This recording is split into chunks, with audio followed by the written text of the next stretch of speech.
guys and gals, Never here from Drakewing Gaming, and some of you on Twitter, the Gaming Dragon. Today I'm coming back at you with a Let's Play episode of When I Knew You, Marcus's Path. So let's go ahead and jump right back in, shall we? Alarm January up, and let's go. Alright. Right. So, I turned to Marcus, who's been oddly quiet throughout this whole exchange. He's glaring at Baxter again, but once he feels my eyes on him, he turns to me, his own eyes softening the moment they lock on mine. Are these parties seriously that great? He thinks about that for a moment. Unfortunately, yeah, they are. And I don't trust Baxter to drive you home once it's done. Fair point. Guess I'll have to take you then, Cal. How unforeseeable. Shut the fuck up. Are you sure? I mean, your dad and all. Nah, don't worry, I've been doing good. I'm sure he'll let me go. And you're not gonna bring a date? Nope, just you. My cheeks turn red, but realizing the situation, I just laugh it off. The last thing I want is to be laughed at again. Heh, so you're taking me out, huh? Guess so. Hope you're not too disappointed. I'll make do. Well, that settles it. Baxter mutters something to Ronnie, who only nods gratefully in response. Before I have time to wonder what he said, Marcus pats me on the thigh to get my attention. I silently notice he left his hand there, though. Hey, listen, Darcy's parties can be pretty intense. If you're not sure about it, you can always tell me. As protective as always. I decided that I should start shutting down this protectiveness of his as soon as possible. Starting now. I'll be fine. It's just a party. It'll be fun, right? Huh. Yeah, you're right. You'll be fine. Nice. Progress. And just like that, I was invited to a party on my first week of school. Once classes end, I'm standing outside of the school, watching other students make their way home. Marcus had already gone to practice, but not before asking if we could hang out tomorrow. Apparently there's some place he wants to show me. I, of course, said yes, now filled with curiosity. But I don't have time to think about that now, since I'll be spending the afternoon with Karina. I haven't had a proper conversation with her since the diner, so I'm hoping things aren't too awkward with just the two of us. Hopefully we'll be... Huh? The world goes black as I feel two chillingly cold hands cover my eyes. Jesus Christ! Guess who? Karina, were you sculpting ice? Your hands are freezing! She lets go of my face with a hearty laugh, then walks in front of me so I can see her. Haha, nope, just at the auditorium for a while. The AC there is always at, max level. Without skipping a beat, she wraps her arms around me into a tight hug, and I quickly reciprocate the warm gesture. Oh, but I missed you! I'm sorry I've been so busy. I felt so bad, but we couldn't hang out all week. Ah, no worries. We're here now, right? She pulls away with a big grin on her face, her cold hands grabbing my warm ones. Yeah, I'm so excited to show you the new mall. She had mentioned in text that she wanted to take me there, so it's taken everything in me to not go on my own. God, me too. Can't believe they actually built one while I was away. Well, it's still a little far, and out of town, so I'll have to take the bus. She says this with a tone of dread, as if that's the last thing she'd want to do. But it's totally worth it. There's a store that sells the cutest little accessory thingies. You have to see it. I'm so ready to go broke. That's the plan.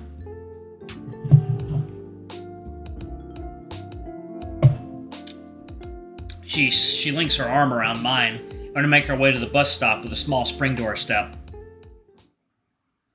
The Crab House. The ride to the mall wasn't actually that bad. I'm going to go to the Crab House. That looks fucking good. I think Karina just doesn't like the public transportation, but we talked a lot throughout the whole ride, so I don't think she paid it any mind. I let her do most of the talking, listening to her tell me about the weird kids she babysits and all her cheerleading duties. I love hearing about other people's lives. It's such a nice escape from my own. We're here! She stretches her arms above her head, tiptoeing slightly and letting out a satisfied sigh. Well, what do you think? It sure is big. Sure is. Troy would say that's what she said right about now. The mention of Troy pulls on my heartstrings a bit, but I try to look unfazed. Yeah, pervert. Nah, he's just dumb. I meant you. Me? How rude. And here I was going to buy you an iced coffee. No, wait. I'm sorry. Uh-huh, sure you are. Come on, let's go inside. The cool air of the mall hits me like a soft breeze, the chilliness inviting in the still warm weather. It is a pretty big mall, at least for Pricefield standards, and it has that fairly new building look to it. Although some stores seem to be barren, there are still quite a lot of people here, which makes sense since it's a Friday. That sweet upper-class mall smell. Right? I feel rich just being here. Alright, so what store should we go to first? Oh, I guess anywhere with cute clothes will do. I refuse to enter any lingerie stores, by the way. Aw, but I wanted us to get matching panties. Aha. Maybe some other time. 2 hours and 10 shopping bags later, Karina and I find an empty table at the food court and take a seat. Most of the bags are hers, since I got a little self-conscious around all the boutiques and girly clothes. Karina coaxed me into buying a skirt, though, and she promised me that I could wear anything she bought for herself. Although I appreciate the gesture, I don't think I'll be wearing her clothes anytime soon. Maybe on Halloween or something. She drops her bags with a sigh, falling into the seat and stretching her arms over her head.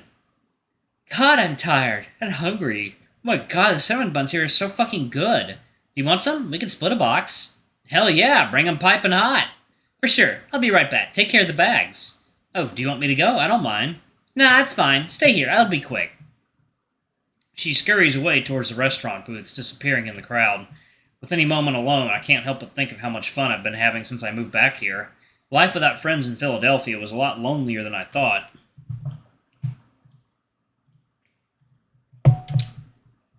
I mean, in the moment, it seemed almost normal to be by myself, natural even.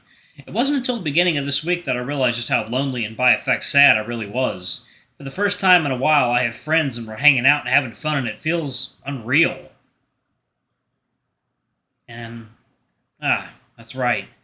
I'm reminded that this happiness isn't free. Not really. I have to know more about what really happened.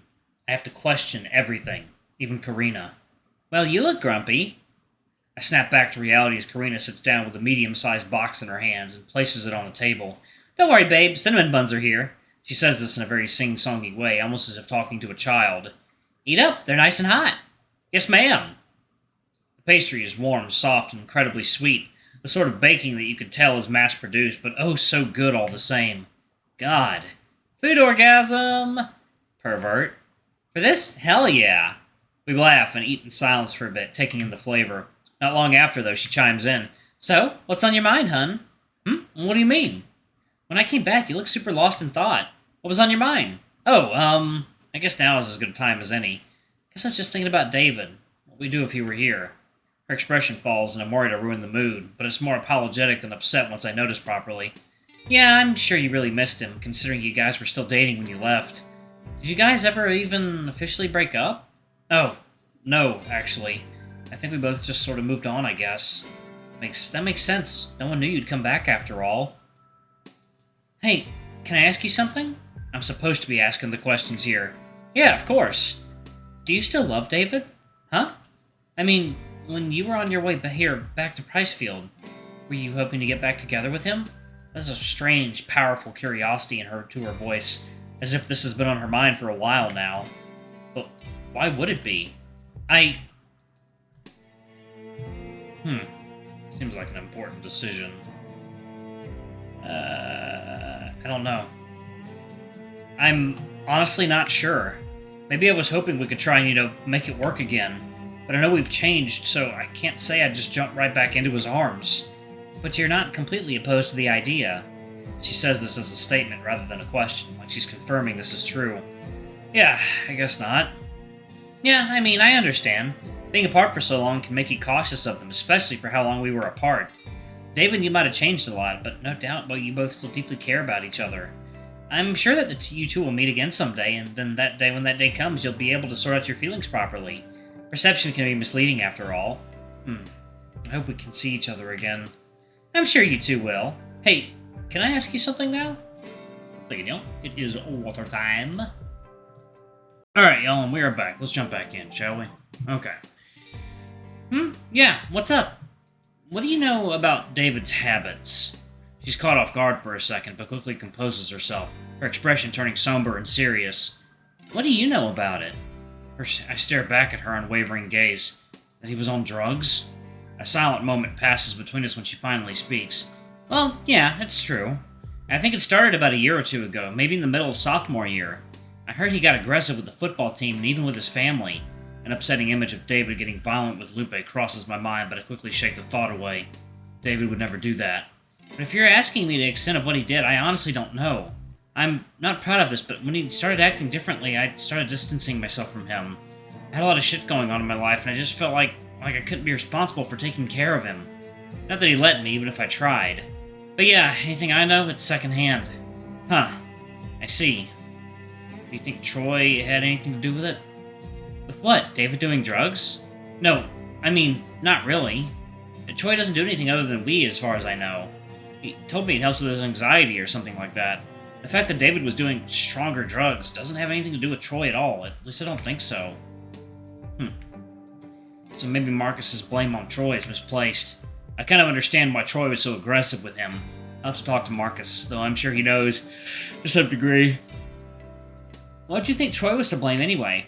Oh, well, with a sigh, I explained the details of what happened on Tuesday. How Troy got mad that Marcus blamed him and how he stormed off. I see. I guess it makes sense then that Marcus feels that way. He sees David as a brother, more so than he does Troy, so of course he's protective of him. Of both of you. You and David are like family to him. It suddenly occurs to me that Marcus must definitely see me as his little brother or something. No wonder he's so protective. And I kinda don't like that. Wait, why not? Well, didn't you say Troy isn't to blame? Well, yeah, I don't think he's exempt from blame either. But maybe Marcus was too harsh on him. Yeah, I'm gonna have to talk to him soon. Tell him to apologize. Right. How are you two getting along, by the way? Oh, fine. Good. We hang out a lot at school. Yeah, I've seen. You guys are basically joined at the hip nowadays. Yeah. Embarrassed, I pick out another bun, cutting it into miniature pieces and licking them off my fingertip. What if she thinks we're flirting with each other? That would be awkward and embarrassing to admit. Not that we are, though. Are we? I don't think we, It's cute. Almost like you're real brothers.